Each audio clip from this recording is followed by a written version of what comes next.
Hi friends, welcome to பருப்பும் நெய்யும் channel. இன்னைக்கு நம்ம வீடியோல என்ன பார்க்க போறோம்னா ஒரு ஹெல்த்தியான ஸ்நாக்ஸ் ரெசிபி தான் வந்து பார்க்க போறோம்.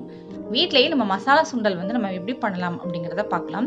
இந்த மசாலா சுண்டல் செய்யறதுக்கு நம்ம வந்து காஞ்ச பட்டாணி வந்து ஒரு 1.5 கப் எடுத்துர்க்கேன். அதை நல்லா 6 hours வந்து ஊற வச்சிட்டு அதுக்கு அப்புறம் அதை வேக வச்சு தேவையான அளவு salt சேர்த்து நம்ம வந்து வேக வச்சு எடுத்து வச்சுக்கலாம். இப்போ வேக வச்ச நம்ம பட்டாணியை வந்து நம்ம இந்த மாதிரி ஒரு பவுல்ல சேர்த்துக்கிறோம்.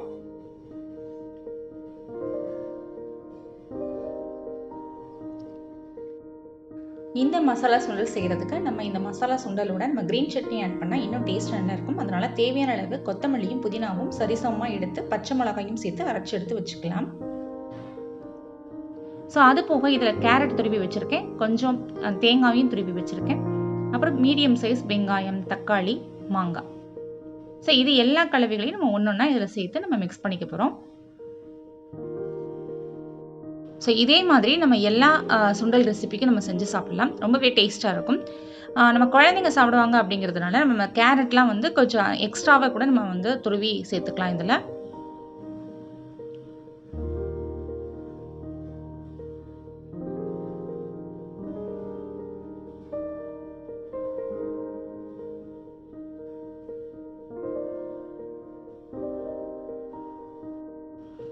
இப்போ நம்ம எல்லா கலவைகளையும் ஒன்றும் போல நம்ம மிக்ஸ் பண்ண வேண்டியது தான்.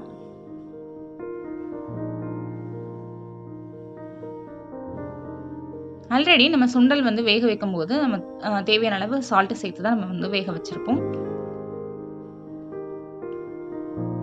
ஸோ இந்த கலவைகளுக்கு தகுந்த மாதிரி இப்போ நம்ம திருப்பி சால்ட் சேர்த்தாதான் டேஸ்ட் வந்து நல்லா இருக்கும்.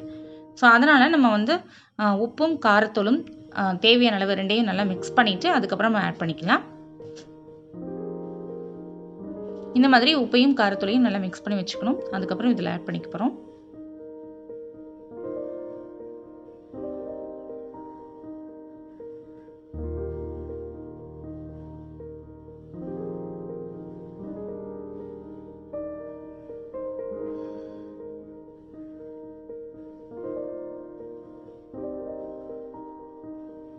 ஸோ ஃபைனலாக இதில் தக்காளி நம்ம ஆட் பண்ணிக்கலாம். நான் வந்து தக்காளி வந்து நாட்டு தக்காளி எடுத்ததுனால புளிப்பு வந்து எனக்கு கரெக்டாக இருந்தது. சப்போஸ் நம்ம வந்து தக்காளி புளிப்பு பத்தலை அப்படின்னா நம்ம வந்து லெமன் ஆட் பண்ணிக்கலாம். ஸோ ஃபைனலாக நம்ம வந்து பவுலில் நம்ம கொடுக்கும்போது லைட்டாக 2 ட்ராப்ஸ் வந்து லெமன் ஆட் பண்ணி நம்ம கொடுத்துக்கலாம். ஸோ அந்த டேஸ்ட் வந்து ரொம்பவே சூப்பராக இருக்கும்.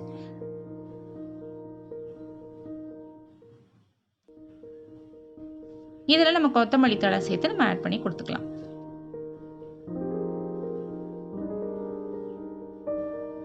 ஸோ இந்த சுண்டல் ரெசிபி கண்டிப்பாக ட்ரை பண்ணி பாருங்கள், குழந்தைங்களுக்கு ரொம்பவே பிடிக்கும். ஸோ இந்த வீடியோ உங்களுக்கு யூஸ்ஃபுல்லாக இருந்ததுன்னா மறக்காம பருப்பும் நெய்யும் சேனலை ஷேர் பண்ணுங்கள், சப்ஸ்கிரைப் பண்ணுங்கள், கமெண்ட் பாக்ஸில் கமெண்ட் பண்ணுங்கள்.